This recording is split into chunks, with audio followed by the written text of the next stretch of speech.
नमस्कार, मी Sulekha Talwalkar.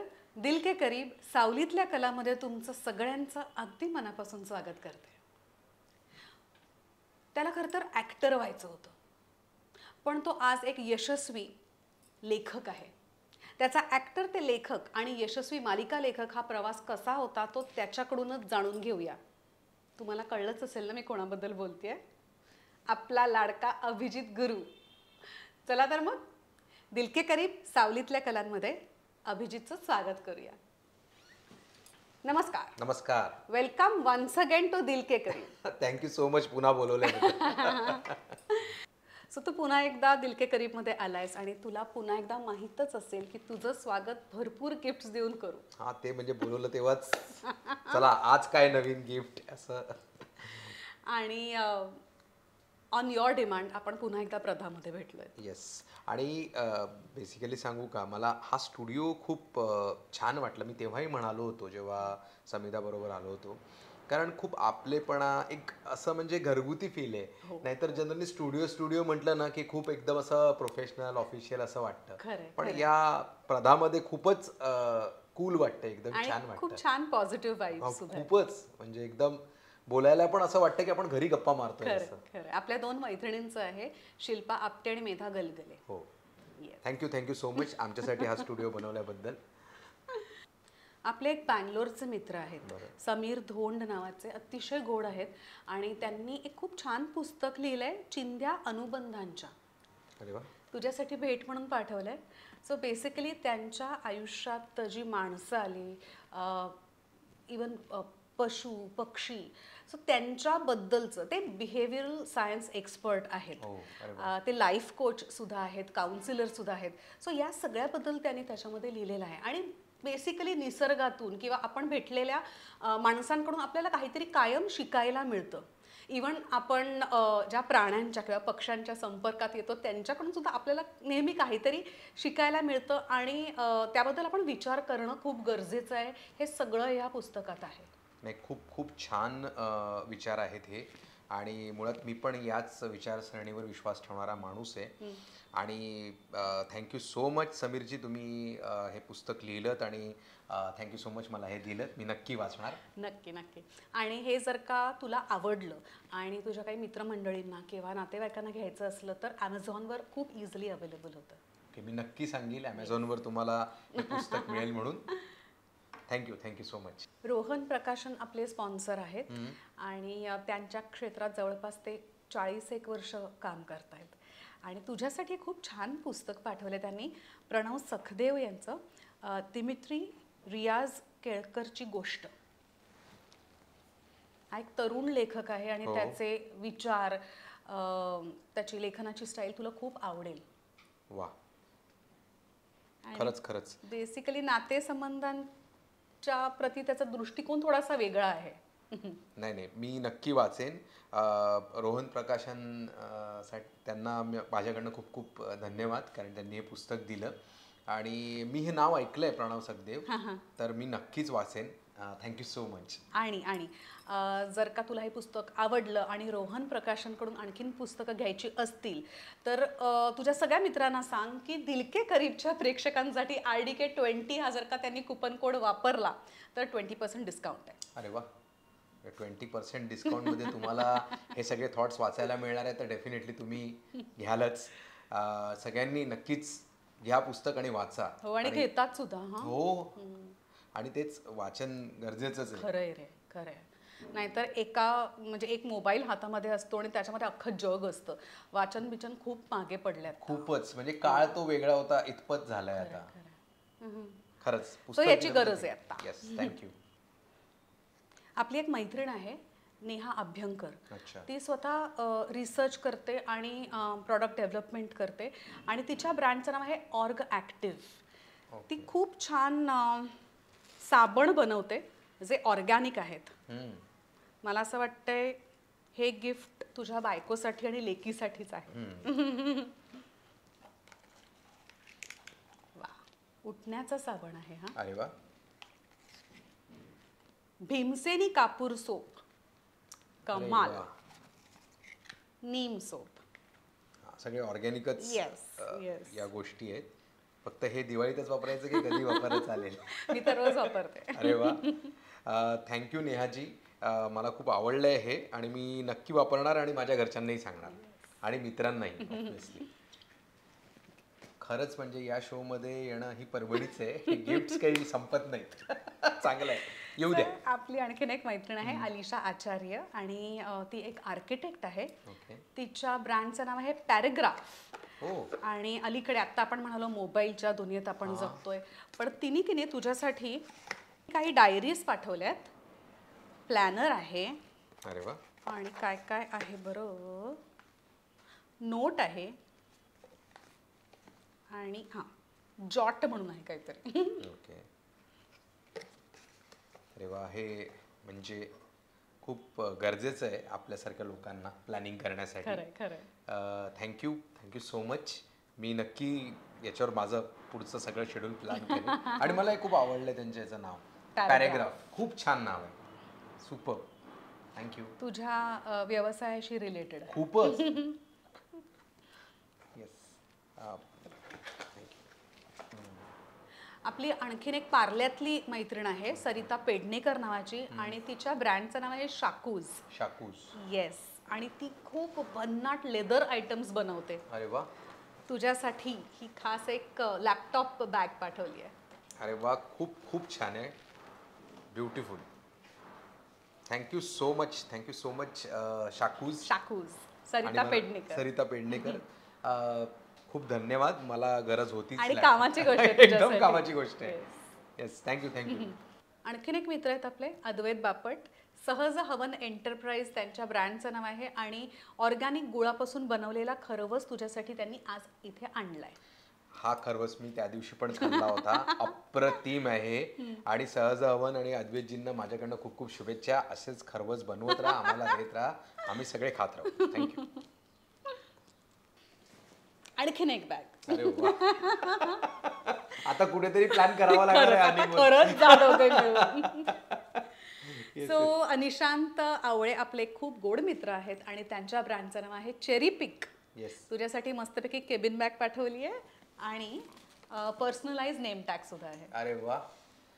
Thank you so so. Much नाव Nishant Awale cherry pick. Cherry pick Nishant आवळेजी. Thank so so. मागच्या वेळेस पण तुम्ही खूप छान बॅग दिली होती आणि ही पण खूप छान आहे आणि खूप खूप धन्यवाद. थँक्यू. आणि या सगळ्या बॅग्सवर त्यांनी 35% डिस्काउंट ठेवला. ओ अच्छा. ओके. सो गप्पांना सुरुवात करूया. येस. किती एपिसोड्स लिहिलेस रे आतापर्यंत? एक साधारणतः 11-12 हजार पर्यंत. बाप रे. आय थिंक तेवढे झाले, कारण कमीत कमी 6 माझ्या सिरियल्स अशा आहेत ज्या अर्थात त्याच्यामध्ये इतर लेखक पण होते, पण मग ते असतं ना, कधी कधी कोणी लवकर सोडून जातं किंवा नंतर मग माझ्या हातात येते किंवा माझ्या नंतर कोणीतरी लिहितं. तर 6 ते 7 सिरियल अशा आहेत ज्यांनी 1000 एपिसोड केलेत. पण हे मीच नाही, माझ्यापेक्षाही अजून असे मोठे लेखक आहेत ज्यांचे 15,000च्या वर झालेले आहेत. हो. सो काय आहे, कारण वर्ष 2008 पासून ते 2023 इतके वर्षात कॉन्स्टंट लिहिल्यामुळे तेवढं झालं. वा कमाल. बेसिकली सिरियल रायटिंग हा तुझा हातखंडा आहे आणि सिरियल लेखन हे 3 टप्प्यात होतं. काय सांगशील त्याच्याबद्दल? म्हणजे सिरियल ज्याला आपण मराठीत मालिका म्हणूया, मुळात काय होतं, सगळ्यात पहिल्यांदा ना मालिका लेखन या गोष्टीमध्ये जर आपण विचार केला तर याची अशी विशेष अशी ठराविक गोष्ट नसते. कारण जर ती तशी गोष्ट असेल तर एक गोष्ट कुठेतरी सुरू होऊन कुठेतरी संपणारी असते. पण इथे गोष्ट संपणारी आहे अशा पद्धतीने याचं प्लॅनिंगच होत नाही. म्हणजे सुरुवातच मुळात अशा पद्धतीने येते होते ज्याच्यामध्ये ज्याला आपण आधी बघा कुठल्या कथा यायच्या तेव्हा क्रमशः सांगितलेले असायचे की याच्यानंतर येणार काहीतरी पुढे, किंवा इन्फिनिटी. हे कधी संपेल आम्हाला माहित नाही. की तेव्हा मालिकेच्या कथेचा भाग जो असतो ना तो एक प्लॉट असतो, ज्या प्लॉटमध्ये आपण खास करून पात्र आणि त्याच्या आजूबाजूचं त्याचं वर्ल्ड, त्याचं विश्व हे उभं करून त्या पात्राच्या म्हणजे खास करून जी आपली प्रोटोगनिस्ट असते, नायिका असते, तिच्या आयुष्यात नायक नायिका यांच्या आयुष्यात येणारे आजकाल नायिकाच असते. नायिकाच असते. पण जे काही पडाव येणार आहेत त्याचे ना फक्त एक मोठे मोठे काय म्हणतात त्याला म, टप्पे ठरवण्यात हां, येतात हां, हां. आणि त्या हाय टप्प्यानुसार पॉइंट्स ज्याला एक आपण म्हणतो. ब्रॉड स्टोरी बनवण्यात येते. आता ही ब्रॉड स्टोरीचं हे काम झाल्यानंतर हां. एक महत्वाचं काम असतं याचं महिन्याची स्टोरी, ज्याला आपण म्हणू मंथली स्टोरी आणि वीकली स्टोरी. ओके. मग तो एक पार्ट येतो. तर हे सगळं काम स्टोरी रायटर करतो. त्याच्यानंतरचं काम येतं पटकथेचं, स्क्रीन प्ले रायटर, जो पुढे या स्टोरीला एपिसोडिक म्हणजे रोजच्या भागामध्ये कशा पद्धतीने डिवाइड होईल आणि कशा पद्धतीने ते रंजक वळण घेत घेत ती मालिका पुढे जात राहील, हे काम पटकथा आणि खास करून टेक्निकली लिहावं. म्हणजे दिग्दर्शनाच्या दृष्टिकोनातनं दृकश्राव्य माध्यमाचा उपयोग करून कशा पद्धतीने एक गोष्ट दाखवल्या जाईल, हे सगळं पटकथेमध्ये येतं. ज्याच्यामधले खूप नॉर्म्स आहेत, मी आता एवढं सगळं सांगू नाही शकत. पण बेसिकली त्याला ही टेलिकास्ट होणार आहे बाबा या हिशोबाने लिहिणं. आणि त्यानंतर काम येतं डायलॉग रायटरचं, की पटकथेमध्ये ज्या पद्धतीने सीन लिहून दिल्या गेलेले आहेत प्रत्येक एपिसोडचे, की अमुक अमुक अमुक असं असं असं असं होणार आहे, त्यामधली पात्र काय काय बोलणार आहेत, कशी बोलणार आहेत, काय बोलणार आहे ते पटकथेवालाच लिहावं लागतं. बरोबर. पण कशी बोलणार आहेत हे डायलॉग रायटरला लिहावं लागतं. असं 3 टप्प्यामध्ये ते काम, स्टोरी म्हणजे कथा, पटकथा, संवाद, अशा 3 टप्प्यामध्ये ते काम पूर्ण होतं. आणि अर्थात त्याच्यानंतर चौथा टप्पा चॅनलचा असतो, की त्यांच्या डोळ्याखालून ते जातं आणि मग नंतर ते सगळं ओके होऊन शूट होऊन तुम्हाला दिसतं. बरं, याच्यामागे खूप रिसर्च असेल ना? रिसर्च काय असतो माहितीये का? रिसर्च हा कथेचा असण्यापेक्षा ना, रिसर्च हा प्रेक्षकांचा असतो. म्हणजे मुळात त्यांना काय आवडतं, करेक्ट, काय बघायला काय आवडेल? बघायला हां, आवडतं. म्हणजे जसं इथे मला काय आवडतं याच्यापेक्षा मला ज्यांना ही वस्तू द्यायची आहे, म्हणजे जसं एखादा दुकानदार ठरवतो की माझ्या इथे माझ्या आजूबाजूला राहणारे लोक त्यांना काय जास्त आवडेल. म्हणजे आता तुम्ही कोकणात गेलात तर कोकणातल्या गोष्टी म्हणजे नारळी पाक किंवा अमुक तमुक हे जास्त, विदर्भात गेलात तर तिकडच्या गोष्टी वेगळ्या त्या त्या हे होतं. पुण्याला गेलात की तुम्हाला माहिती आहे भाकरवडी किंवा हे टाईप्स, प्रत्येकाचं काहीतरी असतं आणि त्यांना माहित असतं की हा पदार्थ किंवा असल्या पद्धतीचे पदार्थ इथे जास्त प्रमाणात विकल्या जातात किंवा ते त्या लोकांना आवडतात. आपण असं नाही ना करू शकत की राजस्थानमध्ये जाऊन आपण नारळी पाक विकतोय. म्हणजे करू शकतो, नाही असं नाहीये. पण काय ना, बरेच वेळा आपल्याला आजूबाजूला जिथे आपल्याला ते नेमकं विकायचं आहे, दाखवायचं आहे, त्या लोकांच्या आवडीनिवडीचा रिसर्च करावा लागतो. जो रिसर्च पार्ट मालिकेमध्ये जास्त महत्वाचा आहे. बरोबर. कारण त्या रोजच्या रोज लोकांना दिसणार आहेत आणि तो प्रेक्षक वर्ग काय आहे जोपर्यंत आपल्याला कळणार नाही, आपण त्यांच्या मानसिकतेला पकडून लिहू शकणार नाही किंवा सादरीकरण करू शकणार नाही. त्यामुळे रिसर्च हा प्रेक्षकांचा होतो, त्यांना त्यांच्या आवडीनिवडीचा होतो, त्यांना काय बघायला आवडेल किंवा रादर त्यांना कुठल्या पद्धतीच्या गोष्टी त्यांच्या आजूबाजूला घडलेल्या दिसतात नेहमी, याचा होतो. तर तो रिसर्च करून मग मालिकेमध्ये, कारण त्याचा खूप प्रभाव असतो मालिकेवर, त्या हिशोबाने मालिकेचे ट्रॅक्स पण ठरतात किंवा बंद होतात रिसर्चच्या हिशोबाने. तर ते महत्वाचं आहे. मग असं का होतं रे, की एक मालिका आहे जी रोज संध्याकाळी सपोज 7 वाजता लागते, ती काही लोकांना खूप आवडते आणि काही लोकांची खूप निंदाही करतात, मालिका एकच आहे? बरोबर आहे. याचं कारण मी आता दुसऱ्या एका उदाहरणाने समजावून सांगतो. मालिका म्हणजे ना खिडकी आहे आपल्या घराची. शेजारी आपल्या जे राहतात लोक, त्यांच्याबद्दल जी काही माहिती मिळते ना आपल्याला, त्या खिडकीतून मिळते. आणि या मालिकेमधले परिवार असतात ना, म्हणजे आता जसं मी लिहिलेली मालिका आपली पुढचं पाऊल, त्याच्यात कल्याणीचा किंवा अक्कासाहेबांचा परिवार कुटुंब, किंवा आपल्या माझ्या नवऱ्याच्या बायकोमधल्या राधिकाचं कुटुंब, किंवा आता दीपा होती रंग माझा वेगळा मधली तिचं कुटुंब, तर आता हे कुटुंब आहे ना जणू आपल्या शेजारीच राहतं आणि ती दीपा मला रोज दिसते, त्याच्या आजूबाजूचे जे लोक आहेत ते मला रोज दिसतात, ह्यांच्या घरात काय बरोबर चालतं याची उत्सुकता त्या घरातल्या एका माणसाला असते, 2 माणसांना असते, 3 माणसांना असते, 4 माणसांना असते.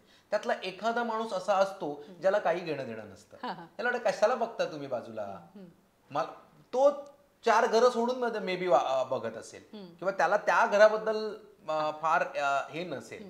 तर तसंच त्या टेलिव्हिजन या गोष्टीचं आहे.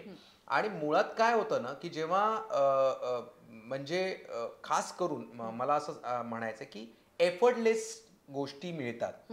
म्हणजे मला फक्त चॅनल ऑन करायचंय, ज्याच्यासाठी मला उठायचं नाहीये, मला कुठेतरी जायचं नाहीये, मला तिकीट काढायचं नाहीये, मला खुर्चीत 3 तास बसायचं नाहीये, मी चालत फिरत खात पीत जे काही करतोय घरात हे सगळं करता करता मी अत्यंत निग्लिजिबल दरामध्ये घरात व्यवस्थितपणे एकही एफर्ट न घेता काहीतरी बघतो आहे. अशा गोष्टीची किंमत किंवा महत्व किती असेल हे पण विचारात घेण्यासारखं आहे. कारण बरेच वेळा असंही असतं की आपल्याकडे बरेच कोणीतरी मोठं किंवा काहीतरी सांगत असतं आणि आपण काम करता करता ते ऐकत असतो. त्या गोष्टीला आपण किती किंमत द्यायची किंवा नाही द्यायची ते आपल्यावर असतं. तर ते प्रत्येकाच्या स्वभावाचा भाग असतो. कुणाला त्या गोष्टीला महत्व द्यायचं का नाही द्यायचं ते त्यांचं ठरवण्याचं स्वातंत्र्य त्यांना आहे. आणि मुळातच त्यांच्या हातात एक यंत्र आहे ज्याचं नाव रिमोट आहे. त्याच्यामुळे ते बंद करू शकतात किंवा पुढे जाऊ शकतात किंवा आजूबाजूला दुसरेही बघू शकतात.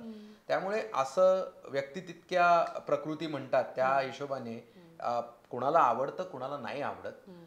आणि आम्हाला म्हणूनच रिसर्च आहे की किती लोकांना काय आवडतं. तर त्याच्यामध्ये पण काय होतं ना जसा याच्यामध्ये पण पब्लिक पोल घेतला जातो याच्यामध्ये काय म्हणतात त्याला इलेक्शनच्या वेळेस, तसंच कळतं कुठेतरी की ओपिनियन काय आहे. समजा 10 पैकी जवळपास 7 ते 8 लोकांना अशा पद्धतीच्या मालिका आवडतात तर मग त्या तशाच बनणार. 3 माणसांसाठी त्या बदलणार नाही. कारण तिथे पण मेजॉरिटी हे होतं ना. बरोबर आहे. त्यामुळे तेच उत्तर आहे माझं. मला असा खूप वेळा अनुभव आलाय की आपण कधी बाजारात गेलेलो असतो किंवा कधी भाजी खरेदी करत असतो तेव्हा लोक येऊन भेटतात आणि ते म्हणतात अहो काय ती मालिका बंद करा आता, किती पाणी घालणार आहात त्यात. तर तेव्हा मला असं वाटतं की अरे तुमच्याकडे रिमोट आहे, तुम्ही दुसऱ्या चॅनलवरती दुसरी मालिका बघा. पण नाही, ते बघतात. त्यांना ते त्यांची एक आय थिंक सवय झालेली असते. त्यांना ती प्रत्येक कॅरेक्टर्सना आपलीशी वाटत असतात आणि ती जिथे कुठे चुकतात त्यांना त्याचा त्रास होतो. पण ते बघत राहतात. ते नावं ठेवतात पण ते बघतात. नाही. आणि काय होतं ना मालिका बंद करणं हा त्याच्यावरचा उपाय नाहीये. जसं मी नेहमी मलाही खूप लोक भेटतात आणि मी त्यांच्याशी नेहमी म्हणतो बोलताना ते विचार करतात की मालिका बंद करा ना. मी त्यांना म्हणतो की अहो मालिका बंद करा म्हणजे तुम्हाला जर कोलगेट आवडलं नाही तर तुम्ही पेप्सोडंट वापरता ना, मग तुम्ही कोलगेटची कंपनी नाही ना बंद करायला जा. इतकं सिंपल आहे. कारण त्या कंपनीत 1000 लोक काम करतात. एका मालिकेवर 100 लोकांचं पोट पोसल्या जातं आणि तो जर तुम्हाला नसेल आवडत तर ठीक आहे, पण तुमच्या शेजारच्याला आवडतं, तुमच्या घरातच असे 2 माणसं आहेत ज्यांना आवडतं किंवा अजून 3 जण आहेत ज्यांना आवडतं, मग आपण आपली आवड त्या लोकांवर का थोपवायची आणि त्याच्यासाठी मालिका का बंद करायची हा पण एक विचार करायला हवा. मला मान्य आहे त्याच्यातल्या चुका किंवा जे काही आहे त्याच्यात काही गोष्टी घडलेल्या असतात ज्या त्यांना आवडलेल्या नसतात आणि रिसर्चमध्ये ह्याच भागाचा जास्त या सगळ्या गोष्टींचा विचार करण्यात येतो की कुठल्या लोकांना काय काय आवडत नाहीये, काय आवडतंय, मग कुठे काय होतंय. याच्यामध्ये बेसिकली मी सांगायचं असं आहे की मालिका हे एकमेव माध्यम आत्ता असं आहे ज्याच्यावर सगळ्यात जास्त कडक असं सेन्सर बोर्ड आहे, ज्याला S&P म्हणतात. आणि मुळात म्हणजे सगळ्या परिवाराने एकत्र बसून बघण्यासारखी मालिका ही एकमेव गोष्ट आहे. बाकी सगळ्या पद्धतीच्या आर्ट्समध्ये एवढं स्ट्रिक्ट सेन्सॉर बोर्ड नाहीये. किंवा तुम्ही बघाल आता जे काही हे जे काही बाकीच्या गोष्टी आल्यात नेटफ्लिक्स, ॲमेझॉन किंवा या गोष्टी OTT खास करून OTT प्लॅटफॉर्म, तर OTT प्लॅटफॉर्मचा मुळात उद्देशच हा आहे की सगळ्यांनी मिळून हे बघू नये. नाही तर सबस्क्रिप्शन कमी होतील ना. एकाच घरातला मुलगा वेगळं बघतोय, वडील वेगळे बघतायत, आई वेगळी बघते, कारण ते एकत्र बसून बघू शकत नाही असा कंटेंट आहे त्याच्यावर. बरोबर. आणि फक्त मालिका हे एकमेव माध्यम आहे जे सगळे मिळून घरात बसून बघू शकतात. सिनेमामध्ये पण ग्रेड येतात, जेव्हा त्याला ए सर्टिफिकेट मिळतं तेव्हा मुलं येऊ शकत नाहीत, फक्त ऍडल्ट जातात, किंवा लहान मुलांच्या सिनेमाला कदाचित लहान मुलंच जातात, एखादा पालक कोणीतरी जातो बिचारा, बाकीचे लोक येत नाहीत. पण इथे तसं नाहीये. टेलिव्हिजनवरच तो कंटेंट येतो जो सगळे मिळून बघू शकतात, आणि खास करून मालिकेमध्ये तो असतो. त्यामुळे ना खूप बंधनं पण असतात, चौकट पण असते की याच्या बाहेर जायचं नाही. तुम्हाला काही गोष्टींमध्ये रंजकता वाढवण्यासाठी हातपाय पसरण्याची काहीच सोय नसते, काहीही सोय नसते. तुम्हाला खूप म्हणजे आम्हाला छोट्या छोट्या गोष्टींना म्हणजे एक गोष्ट सुद्धा म्हणजे तुम्हाला तुला सांगतो खरंच, म्हणजे एवढूसं रक्त सुद्धा दाखवता येत नाही. बरोबर आहे. त्याच्यानंतर समजा चुकून तुम्ही एखादी गोष्ट दाखवली की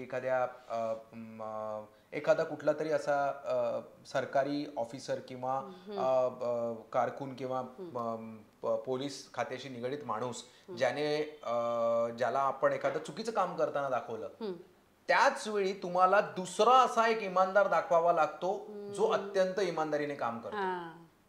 कारण तुम्हाला ते बॅलन्स करावं लागतं. तुम्हाला विदाऊट हेल्मेट गाडी चालवून गाणे गाणारे लोक सिनेमात दिसतील, पण मालिकेत नाही दिसणार. कंपल्सरी हेल्मेट घालून दाखवणं. तर अशा असंख्य गोष्टी आहेत, अशा असंख्य नॉर्म्स आहेत जे सगळे पाळून मालिका तयार करावी लागते. नवरा बायकोचं भांडण झाल्यावरती हात पिरगळताना नाही दाखवू हात शकत, उगारताना नाही दाखवू शकत. म्हणजे हे बायकांनी केलं तर चालेल, पण एखादा पुरुष एका स्त्रीवर अत्याचार करताना त्याला खूप लिमिटेड दाखवावं लागतं. त्याच्यामध्ये खूप गोष्टी हे केलेल्या असतात. म्हणून कुठेतरी मालिका तयार होताना फार कठीण प्रोसेस असते असं मला वाटतं, कारण ती एकतर रोज असते. बरोबर. आणि म्हणजे मी उदाहरण द्यायचं झालं तर एक PC सरकारचा जादूचा प्रयोग होता, ज्याच्यामध्ये हाताला हातकड्या घालून पायात बेड्या घालून त्यांना पाण्यात ते उतरायचे, टाकायचे, आणि श्वास पुढचा घेईपर्यंत त्या सगळ्या उघडून तुम्हाला बाहेर यायचंय. तुमचं काम तसं आहे. तेच जादूचे प्रयोग आम्ही करतो, ज्याच्यामध्ये अक्षरशः जीवाचा धोका पण असतो. इतकं प्रेशर असतं की रोज जर तुमचा एपिसोड तिथे पोहोचला नाही, त्या क्षणी तो शूट झाला नाही, त्या क्षणी तो टेलिकास्ट झाला नाही, तर प्रोड्युसर नावाच्या माणसाचं किंवा चॅनलचं लाखो रुपयांचं नुकसान होणार. बरोबर आहे. या प्रेशर खाली तुम्हाला सतत काम करावं लागतं सगळ्यांनाच. तुम्ही आजारी पडू शकत नाही, तुम्ही आजारी पडू शकत नाही, तुम्ही कुठे म्हणजे फॅमिलीसाठी वेळ वगैरे ही खूप लांबची गोष्ट झाली. बेसिक काय तर तुम्हाला सर्दी खोकला ताप, आज मला तुम्ही सिक लीव्ह नाही देऊ शकत की आज मला बरं वाटत नाही, किंवा तुम्ही देऊन जा जे काही आहे पुढचं देऊन जा. असं नाहीये की आज मी सुट्टी म्हणजे माझी सुट्टी. म्हणजे बाकी जॉब्स मध्ये ना कमीत कमी हे आहे की मी आता सुट्टीवर जाणार आहे तर माझा काही संबंध नाहीये, पण तसं अजिबात नाहीये. तुम्हाला किती ताप असू द्या. मी स्वतः माझे सासरे जेव्हा अत्यंत सिरियस होते, ICU मध्ये होते, याच्यात ऍडमिट होते, तेव्हा मी बाजूला हॉस्पिटलमध्ये लॅपटॉप घेऊन बसलेलो आहे. आणि एका पॉइंटला माझं लक्ष नव्हतं, कारण मी जनरली लिहिताना कानात माझ्या म्युझिक सुरू असतं, म्हणजे लक्ष विचलित होत नाही. तर मी ते लिहित असताना माझ्या बाजूला, कारण मी हॉस्पिटलच्या बाहेर बसलो होतो एका बाकावर, आणि माझ्या बाजूला डेड बॉडी आणून ठेवलेली मला माहित नाही. ऍक्सिडेंट केस होती. मी आपला टाईप करत होतो, काहीतरी इकडे चाललं होतं, मला माहित नाही. मी जेव्हा असं बघितलं तर इथे माझ्या डेड बॉडी ठेवलेली होती. म्हणजे अशा सिच्युएशन मध्ये सुद्धा लेखकांनी लिहिलेलं आहे. अजून बरेच लेखक त्यांच्याकडे अजून उदाहरणं असतील की काय विचित्र सिच्युएशन्स मध्ये आम्ही लिहिलेलं आहे किंवा सांगितलेलं आहे. पण काय असतं ना, कमिटमेंट ही कमिटमेंट असते, आणि तुम्ही जेव्हा ते करता तेव्हा ते पूर्ण मनापासून करा. आणि मला अभिमान आहे की मी या क्षेत्रात काम करतो आणि मी मालिका लिहितो, कारण खरंच ते डिफिकल्ट रायटिंग आहे. सुचतं कसं तुला रोज काहीतरी नवीन प्लॉट्सचा विचार करायचा, आणि नुसत्या प्लॉटचा विचार नाही करायचा, ते लोकांना आवडायला पण पाहिजे, म्हणजे क्वालिटी पण द्यायला पाहिजे. एक्झॅक्टली. होतं काय की एकदा ते तुम्हाला सवय झाली ना तर ते अंगवळणी पडतं. आणि मुळात ना तुम्ही रोज नव्याचा शोध घेण्याची प्रवृत्ती स्वतःमध्ये डेव्हलप केली ना तर तुम्ही ते करू शकता.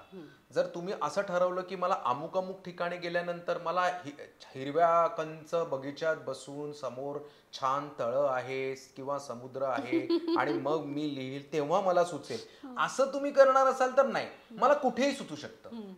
तसं मी स्वतःला घडवलंय आणि ते मालिका रायटरला करावंच लागतं, त्यांच्याकडे पर्याय नसतो. अर्थात ते प्रेशर पण असतं. तुम्ही कसं घेता, नाण्याच्या दोन बाजू असतात. तुम्ही कसं घेता त्याच्यावर आहे. तुम्ही ते प्रेशर म्हणून घ्याल तर तुम्ही सतत प्रेशर म्हणून मध्ये राहाल, प्रेशर कुकर होऊन जाईल तुमचा आणि तुम्ही फुटाल एक दिवस. पण जर तुम्ही मनोरंजन म्हणून घ्याल, मला चॅलेंज म्हणून घ्याल, अरे मैं करके दिखाता हूं, पण रोज एवढं चॅलेंज, ते आता त्याला पर्याय नाही आहे ना, तुम्ही ते स्वीकारलंय ना, मग ते करा.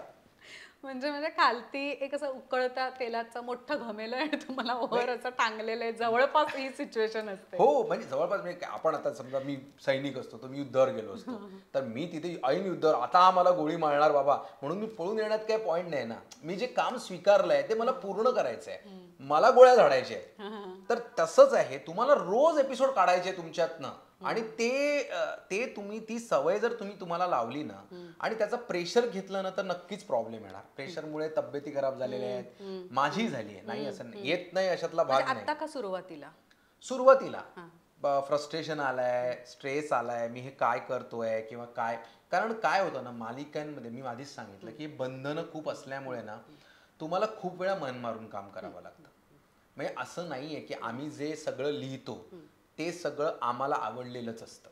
कारण मुळात ही अटच नाहीये की तुम्हाला आवडलेलं असतं, अट ही आहे की समोरच्याला आवडलं पाहिजे. बरोबर.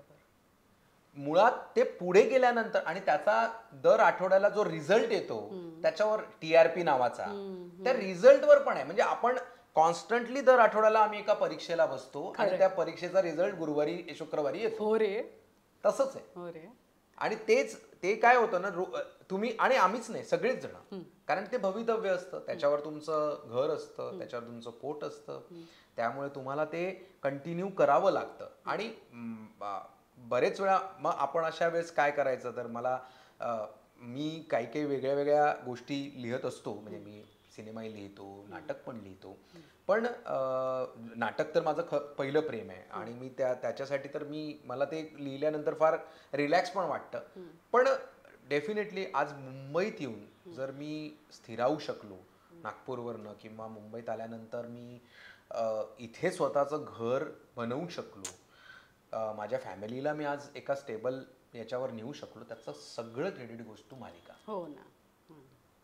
मालिका नसत्या आणि त्या जर मला लिहिता आल्या नसत्या किंवा मला लिहायला मिळाल्या नसत्या तर आज मी इथे स्थिर सावर होणं थोडं आणखी कठीण झालं असतं. मी असं नाही म्हणत की होत नाहीत, लोक होतात, पण माझ्यासाठी तो एक छान मार्ग होता, ज्या मार्गावर मला यश मिळत गेलं, मी कंटिन्यू मेहनत करत गेलो आणि त्याचं फळही मिळत गेलं. सो मला असं वाटतंय की मालिकांनी मला खरंच खूप दिलंय.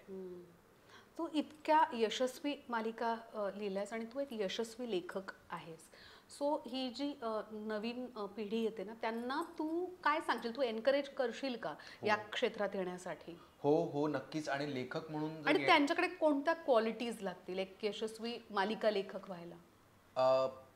क्वालिटीज बद्दल मी नंतर सांगतो, पण मला खूप असं वाटतंय की लेखनाकडे वळायला हवं. मालिका लेखन करणारे लोक कमी आहे, कारण इट्स अ टफ जॉब. बरोबर. म्हणूनच कमी आहे. हो ना. आणि कारण रोजच्या रोज लिखाण करणं इतकं सोपं नसतं. फार आता मी सांगतो, अगदी बोटावर मोजण्या इतके 10-15 लेखक आहेत जे यशस्वीरित्या एक मालिका सांभाळू शकतात. मी जसं पहिल्यांदा म्हणालो की 3 डिपार्टमेंट ऑलरेडी आहेत. बरोबर. एका मालिकेला. बरोबर. आता आम्ही आलो तेव्हा, आपण आलो जेव्हा आपलं सुरू झालं समजून घे, तेव्हा 2 किंवा 3 चॅनल्स होते. आता मराठीचे 8 चॅनल्स आहेत टोटल. प्रत्येक चॅनलवर आपण 7 ते 8 सिरियल जरी समजल्या तरी साधारणतः 60 ते 70 सिरियल सुरू आहेत. 60-70 मल्टिप्लाइड बाय 3, 7 21, म्हणजे 210 लेखक हवे आहेत आणि 15 लेखक आहेत. बापरे. आणि प्रेशर केवढं आहे, बापरे. एक माणूस, म्हणजे मी स्वतः 4 शो लिहितोय. कारण काय होतं, एका पॉइंट नंतर तुम्ही किती डिलिव्हर करणार. आणि मुळात याच्यात येण्यासाठी ना फक्त काय आहे, पेशन्स, मेहनत करायची तयारी, त्यानंतर शिकण्याची तयारी, या 3 गोष्टी ना खूप महत्वाच्या आहेत. आणि कुठेतरी मला खूप असं वाटतं, तुम्ही या कुठल्याही क्षेत्रात या, सिनेमा, मालिका, याचा बेस नाटक असला पाहिजे.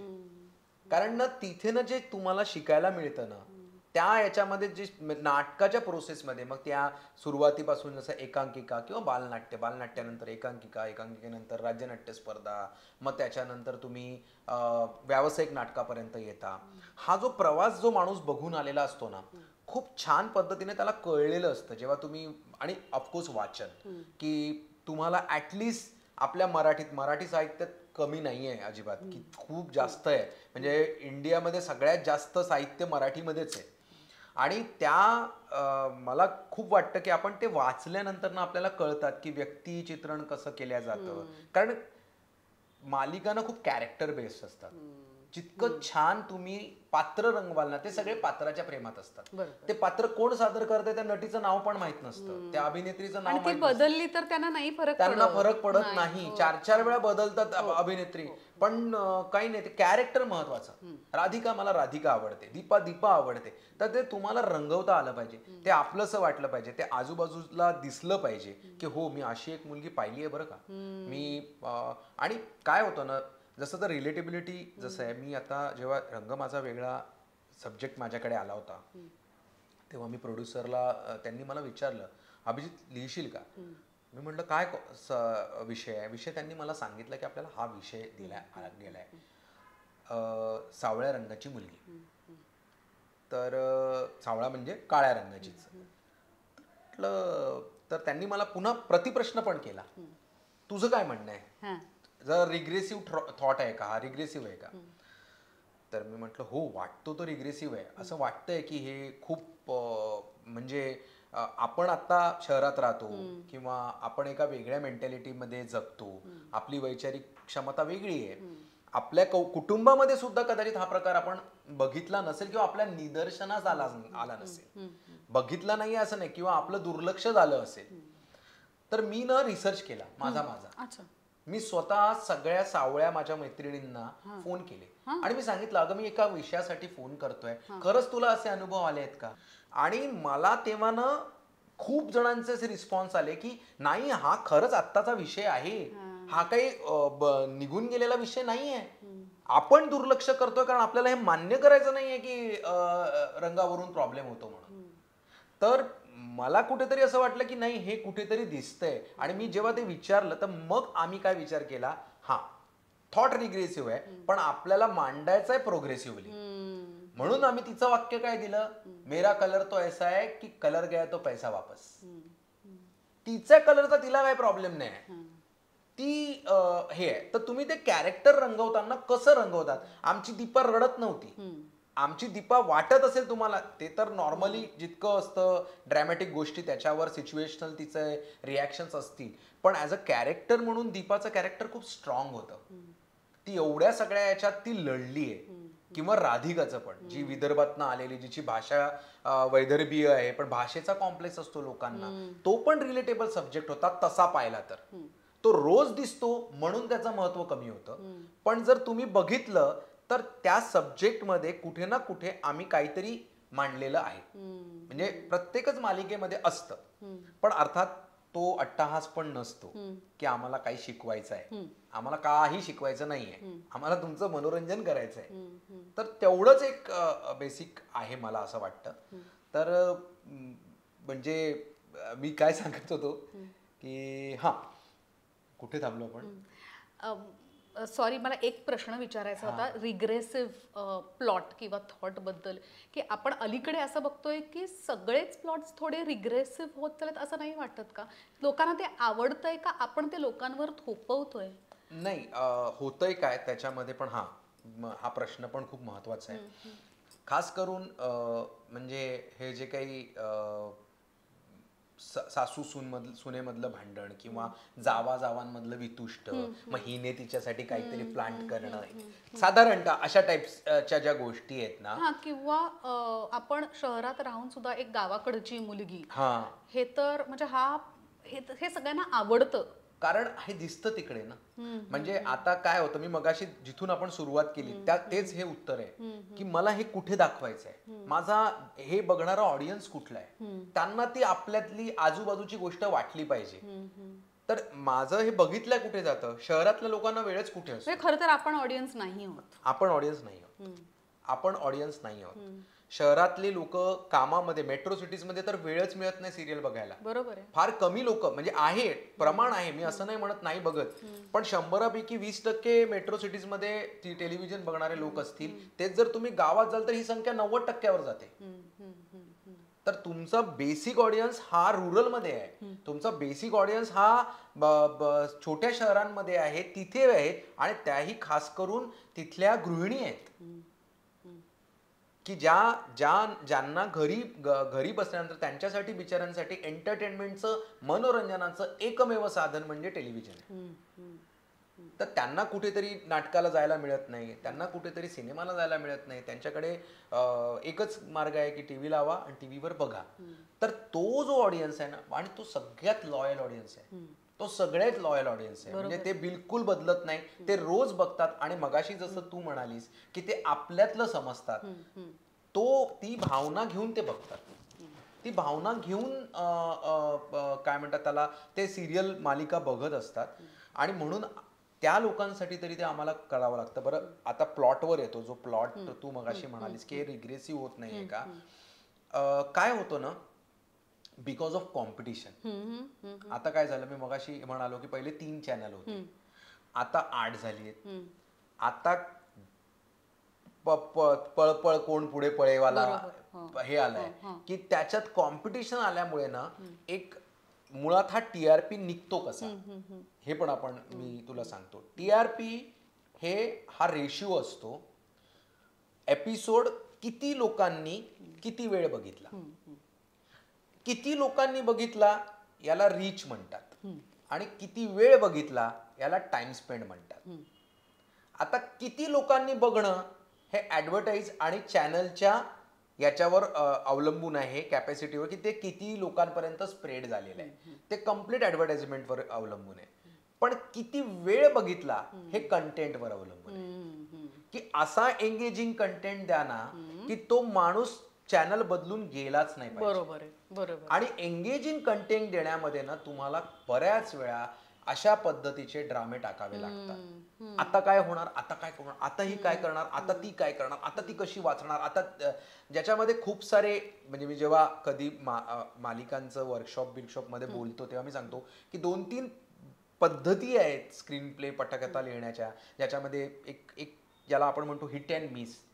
हिट अँड मिस म्हणजे आता काय होणार, आता आलं, नंतर तो आला आणि तो पळून गेला, पकडला गेला असता पण अरे रे रे काय झालं, ही जी सिच्युएशन आहे जिथे कुठे ते ॲड्रेनालिन आपलं निघतं, डोक्यात येतं, तो पॉइंट आणण्यासाठी म्हणून ना हे प्लॉट्स वापरावे लागतात. कारण कुठेतरी असं रिसर्चमध्ये किंवा असं दिसण्यात आलं की आपण नॉर्मल नेहमीच्या गप्पा मारणं किंवा 2 माणसं बसले आहेत बोलतायत अशा पद्धतीच्या सीनपेक्षा अशा पद्धतीच्या ड्राम्याला जास्त टाइम स्पेंड मिळतो, बघितल्या जास्त जातं. आणि त्या शर्यतीमुळे कुठेतरी याचं प्रमाण निश्चितच वाढलंय. हे याला दुमत नाहीये, याचं प्रमाण नक्कीच वाढलेलं आहे. प्रत्येक एपिसोड मध्ये तो ड्रामा हवा असतो चॅनलला, आणि तो आम्हाला द्यावा लागतो, कारण त्याच्याशिवाय लोक स्टिक नाही राहत त्या कार्यक्रमाला. आणि जर थोडं जरी त्याच्यातलं आपण ढिलाई दिली, काही थोडं जरी नॉर्मल टाकायचा प्रयत्न केला की अरे काही नाहीये,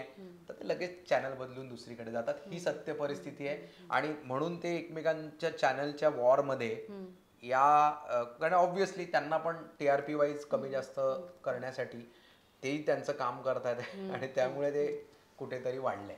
तर ह्या सगळ्या प्रवासात कुठेतरी लॉजिक सुटतं असं वाटतं का रे? लॉजिक आणि त्याला रिझनिंग असेल, मी नाही म्हणत नाही, लॉजिक सोडावंच लागतं. मी सांगतो लॉजिक साठी, मी गंमत सांगतो की एक आपल्या लहानपणी मनमोहन देसाईंचे सिनेमे होते ज्यांनी सुपर डुपर हिट, म्हणजे गोल्डन जुबली, सिल्वर जुबली सगळं केलेले सगळ्यांनाच माहिती आहे. तर त्या माणसाच्या सिनेमामध्ये खूप अशा इलॉजिकल गोष्टी होत्या, ज्या गोष्टींना सिनेमॅटिक लिबर्टी असं म्हटलं जायचं. आणि त्यांनी त्या लोकांना दाखवल्यानंतर लोकांना त्या आवडल्या, कारण त्यांनी त्या प्रेझेंट करताना जे कन्व्हिक्शन वापरलं ना, ते कन्व्हिक्शन खूप महत्वाचं आहे. आता जसं मी एक उदाहरण सांगतो. पुढचं पाऊल नावाची एक मालिका मी लिहित होतो. त्याच्यामध्ये अचानकपणे एक ऍक्टर सोडून गेला. तो सोडून गेल्यानंतर काय झालं, तो नेमका हिरो होता आणि तो त्याचे काही कारणं होते त्याच्यामुळे त्यांनी सोडलं होतं. पण ते सोडल्यानंतर ना आम्हाला असं दाखवावं लागलं की आता काय करायचं. तर गेला म्हणजे सोडलं, तर मग आम्ही दाखवलं की तो मेला, म्हणजे एक पात्र मेलं. ते पात्र मेलं आणि आमची हिरोईन आता विधवा झाली, कल्याणी. आता ती विधवा झाल्यानंतर आम्ही एक ट्रॅक शोधून काढला की विधवा विवाह, की अक्कासाहेब म्हणजे तिची सासू कल्याणीचं दुसरं लग्न लावून देते. जो एक चांगला प्रोग्रेसिव्ह थॉट आहे की एक सासूच आपल्या विधवा सुनेचं लग्न लावून देते. हे सगळं सुरू झालं, लग्न झालं. आता ऑब्व्हियसली लग्न झाल्यानंतर ती कल्याणी त्या घरातून दुसऱ्या घरात गेली.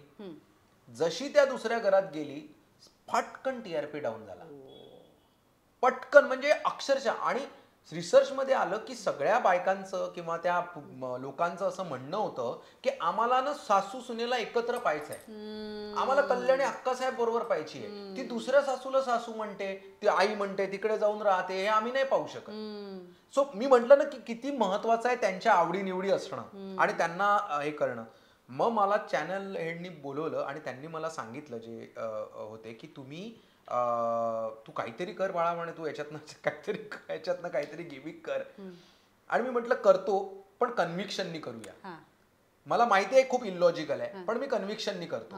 आणि मी लिटरली असं केलं की अक्कासाहेब जेव्हा प्रेग्नेंट होत्या तेव्हा त्यांचा जो आत्ता मुलगा मेला, तेव्हा त्या मुलाबरोबर आणखी एक बाळ त्यांना झालं होतं. त्यांना 2 मुलं झाली होती आणि एका बाईने त्यांना न सांगता एका मुलाला पळवून नेलं होतं.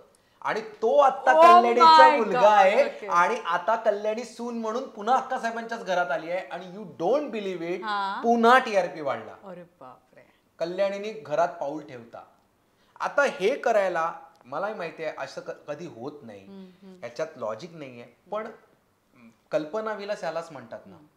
म्हणजे आज जर आपण म्हटलं तर साहित्य जरी सगळेजण वाचत असले तरी त्यात पण लिमिटेशन्स आहेत.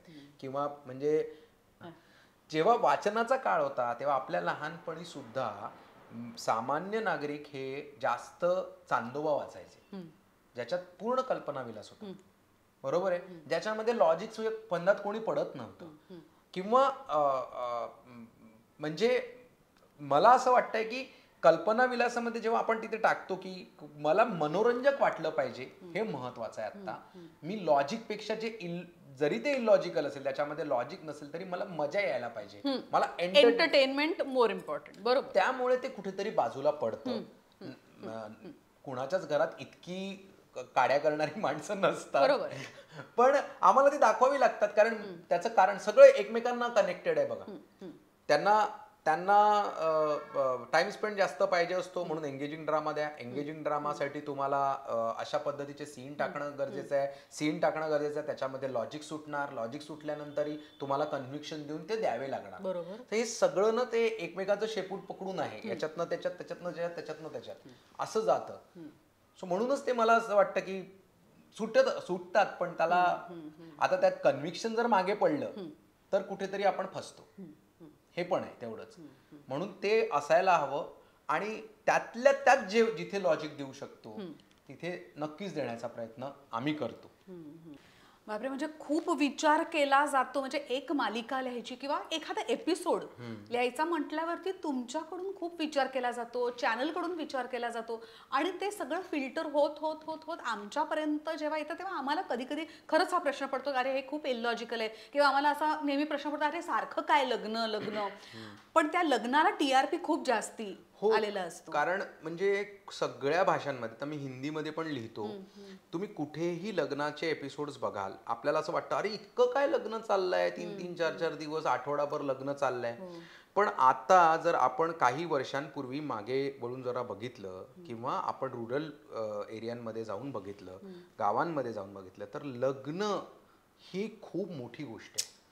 म्हणजे तिथल्या घरातल्या आई, मावश्या, काकू ज्या काही बायका असतात त्यांना त्यांना ज्या दिवस रात्र घरात मेहनत करत असतात, त्या लोकांना मनोरंजनासाठी, छान सजण्यासाठी, एकमेकींचं कौतुक करण्यासाठी, हे सगळ्यासाठी कुठलं कारण मिळतं? तर फक्त लग्न. कारण लग्नात जाऊनच कोणीतरी म्हणणार आहे छान साडी आहे ग, ते किती मॅच होतंय, छान सँडल घातलीये. हे सगळं कुठे आहे ना, हे लग्नात होतं. आणि म्हणून तो खूप जिव्हाळ्याचा विषय आहे. बरं, ते लग्न दोघांचं होतं असं म्हणणं चुकीचं ठरेल, ते कुटुंबांचं होतं. बरोबर. तर अख्खे कुटुंबाच्या कुटुंब तिथे येतात, ते एकमेकांना भेटतात, बघतात. म्हणजे याचं सगळ्यात मोठं उदाहरण हम आपके है कौन, की ते तर लग्नच होतं ना सगळं. बरोबर. तर आता आपण तो पण सिनेमा हिट झाला होता, त्याचं कारणच ते होतं. कारण आज कुठेही कुठल्याही भारतातल्या कुठल्याही तुम्ही याच्यात जाल तर तिथे लग्न सराई हा खूप महत्वाचा विषय आहे, आवडीचा विषय अजूनही. त्यामुळे लोकांना लग्न खूप आवडतं, बघायला आवडतं. अजूनही गावातनं वरात निघते तेव्हा बाहेर वरात बघायला लोक अजूनही गोळा होतात, बघतात. का होतं असं? कारण त्यांना खूप कौतुक असतं त्या गोष्टीचं. त्यामुळे लग्न जेव्हा केव्हा टेलिकास्ट होतं कुठल्याही सिरियल मधलं, कुठल्याही चॅनलवर, त्याला उत्तम टीआरपी असतो. म्हणजे टीआरपी वाढवण्यासाठी लग्न पण वाढवण्यात येतं.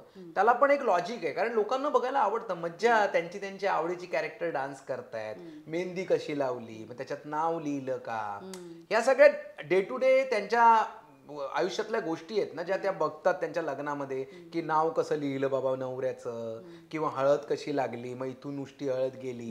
हे सगळ्या प्रथा पण आहेत आपल्या. या सगळ्या संस्कृती प्रथा या जेव्हा ते बघतात त्यांना फार छान वाटतं, आणि म्हणून त्यांना ते लग्न एन्जॉय करतात, ते घरच्या लग्नासारखं एन्जॉय करतात. म्हणून लग्न असतं जनरली.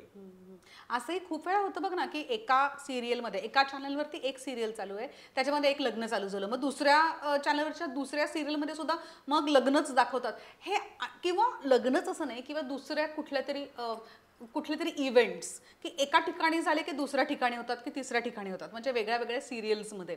हे असं का ठेवलं जातं मुद्दामून, का हा कोइन्सिडन्स आहे? नाही, सणांच्या बाबतीमध्ये तर ठेवल्याच जातं ठरवून. कारण सण त्यावेळेस आपण त्या माहोलमध्ये असतो, बरोबर, त्या सिच्युएशन मध्ये. आता ज्या वेळेस होळी असते, तर होळी, रंगपंचमी हा जो, किंवा धुळवड हा जो काही भाग आहे, हा आजूबाजूला घडताना दिसत असतो. मी मगाशीच म्हणालो की त्यांना टीव्ही म्हणजे खिडकी वाटली पाहिजे शेजारच्या घराची. मी वाकून बघितलं की मला शेजारचं घर दिसलं पाहिजे. मग माझ्या घरात होळी आहे, मग तिथे होळी कशी नाही? माझ्या घरी दिवाळी, मग तिथे दिवे कसे लागले नाहीयेत? हा प्रश्न त्यांना पडायला नको. तुम्ही दिवाळीच्या दिवशी जर चुकीचं काहीतरी टेलिकास्ट केलं ना, त्याचा परिणाम खूप घातक होतो. मी एक झुंज नावाची सिरियल लिहित होतो, डायलॉग लिहित होतो. त्या सिरियलमध्ये विक्रम काका होते, विक्रम गोखले होते त्याच्यामध्ये. आणि त्या सिरियलमध्ये त्यांचं कॅरेक्टर एका पॉइंटला जाऊन मरणारच होतं. ते त्या कथेचाच भाग होता, पण तो भाग नेमका दिवाळीत आला. आणि जेव्हा ते मरण दिवाळीत आलं, लोकांनी स्विच ऑफ केले टीव्ही, म्हणजे ती सिरियल नाही बघितली. आणि किती हे जोडून आहे हे बघा, की त्यांना त्या क्षणी दिवाळीच्या दिवशी मरण बघायचं नव्हतं. त्यांनी, भलेही तो गोष्टीचा भाग होता, मी म्हणून म्हटलं की कुठे कुठे लॉजिक का सोडावं लागतं. बरोबर. त्याचं कारण हे आहे, म्हणजे आमचं काय चुकलं, आम्ही जशी तशी गोष्ट सादर करायचा प्रयत्न केला, लॉजिक न सोडता. जर त्यांना त्यावेळेस, कारण त्यावेळेस त्या कॅरेक्टरला कॅन्सर झालेला असतो आणि ते अमुक दिवसात मरणार असतं असं सांगण्यात आलं होतं, हेच जर आम्ही अजून 2 महिने टाळलं असतं आणि नंतर त्यांना हे केलं असतं, तर कदाचित त्यावेळेस टीआरपी मिळाला असता, तो गेला नसता खाली. पण हेच लॉजिक्स कधी कधी आपल्याला सोडावं लागतात. आम्ही उलट स्टोरीच्या कन्व्हिक्शननी गेलो, आम्ही स्टोरीच्या लॉजिकनी गेलो, पण ते नाही वर्क झालं. तर म्हणून मला असं कुठेतरी वाटतं की आपण, म्हणजे सिरियलमध्ये त्या लोकांना असं वाटायलाच नको की हे जे चाललंय हे कुठेतरी दुसरीकडे चाललंय, काहीतरी वेगळंच घडतंय. ते रिलेट करता आलं पाहिजे, खूप रिलेट करता आलं पाहिजे. रिलेटेबल म्हणूनच गोष्टी सातत्याने टाकाव्या लागतात, नाहीतर त्यांना ती खोटी वाटते सिरियल. म्हणून म्हणजे तू आता बघशील अशी की, आय डोंट नो, पण असा एक्सपेरिमेंट आजकाल झाला नाहीये, पण बऱ्याच वर्षात ना चंद्रकांता वगैरे सारख्या सिरियल झाल्या नाहीयेत बघ, ज्या कम्प्लीट कल्पना विलास आहे किंवा काल्पनिक आहे. आयदर मायथॉलॉजिकल बघायला मिळतील किंवा ऐतिहासिक बघायला मिळतील महापुरुषांवर किंवा संतांवर. बरोबर. बरोबर आहे. तुम्हाला काल्पनिक गोष्ट नाही बघायला मिळणार कारण ती चालत नाही. अच्छा. कुठेतरी तुम्ही बघाल ना, मग ती का चालली? तेव्हाची गोष्ट वेगळी होती. तेव्हा एकच चॅनल. मी सांगतो काय, कॉम्पिटिशन असल्यामुळे ना आजकाल तशा पद्धतीचे एक्सपेरिमेंट होणं थोडं कमी झालेलं आहे. आता याचे एक्सपेरिमेंट वरनं मी पुन्हा सांगतो. मी जर मालिका या भागाला एक उदाहरण द्यायचं झालं किंवा त्याला जर मी एक उपमा द्यायची झाली तर मी त्याला घरगुती जेवण असं म्हणेन. घरगुती जेवणामध्ये ना सात्विक गोष्टी असतात, काही थोडंसं काहीतरी लोणच्यासारखं आंबट चिंबट तिखट पण असतं आणि वरण भात भाजी पोळी असते. पण त्या रोजच्या जेवणामध्ये ना खूप जास्त एक्सपेरिमेंट कोणी करत नाही. ते रोजचं जसं असतं तसंच लागतं. त्याच्यामध्ये थोडं जरी 19-20 झालं ना तरी घरचं कोण ना कोणी म्हणतं, अरे आज कालसारखी नेहमीसारखी भाजी नाही झाली आहे आई, काहीतरी गणलंय असं म्हणतो ना आपण. बरोबर. मग ते तसंच लागतं. दिवसेंदिवस वर्षोनवर्ष आपण घरचं जेवण तसंच जेवतो आणि त्या घरच्या जेवणाची तारीफ पण करतो जेव्हा की त्यात काहीही बदल नसतात. ते तसंच असतं. हीच मालिका आहे. तुम्हाला बदल हवे असतील तर तुम्हाला तिकीट काढून जावं लागतं, जसं हॉटेलात जाऊन जेवावं लागतं. तर तो सिनेमा आहे, ते नाटक आहे. तर म्हणून घरगुती जेवणासारख्याच मालिका असायला हव्यात, त्या रोज सारख्या असायला हव्यात, त्या रिलेटेबल असायला हव्या, आजूबाजूला बघितलेल्या गोष्टी त्यात दिसायला हव्या. तर हे सगळं भान ठेवावं लागतं मालिका करताना. बापरे, खूप विचार करावा लागतो ना रे. हो. आता ते पण एकदा तुम्ही सेट केलं ना डोक्यात की मला हे करायचंय तर तुम्ही करू शकता. त्याला काही हे नाहीये. फक्त ते तुम्हाला एकदा कळलं पाहिजे काय काय वर्क होतं आणि काय करायला. आपण एक्सपेरिमेंट पण होतात, पण मालिकेमध्ये पुन्हा त्याच याच्यात सांगतो की पिढीनी कसं बदलतं बघ जेवण घरचं पण. आईच्या हातची चव आणि नंतर बरोबर एक 20-25 वर्षांनी आलेल्या बायकोच्या हातची चव. बरोबर आहे. तो फरक होतो ना, तसाच मालिकेमधला फरक आहे. मीच लिहिलेली अवघाची संसार ही 2008ची सिरियल होती, 8-9ची, ज्याच्यामध्ये आसावरी नावाचं कॅरेक्टर होतं. अमृता सुभाष करत होती ती. त्यात तो हर्षवर्धन भोसले, प्रसाद ओक जे कॅरेक्टर करत होता, तर तो हर्षवर्धन आसावरीला मारतो, झोडपतो, तिला खूप त्रास देत होतो. तो अँटी हिरो होता त्याच्यामध्ये. आणि ती एका पॉइंटला सगळी शक्ती एकवटून उभी राहते त्याच्या समोर.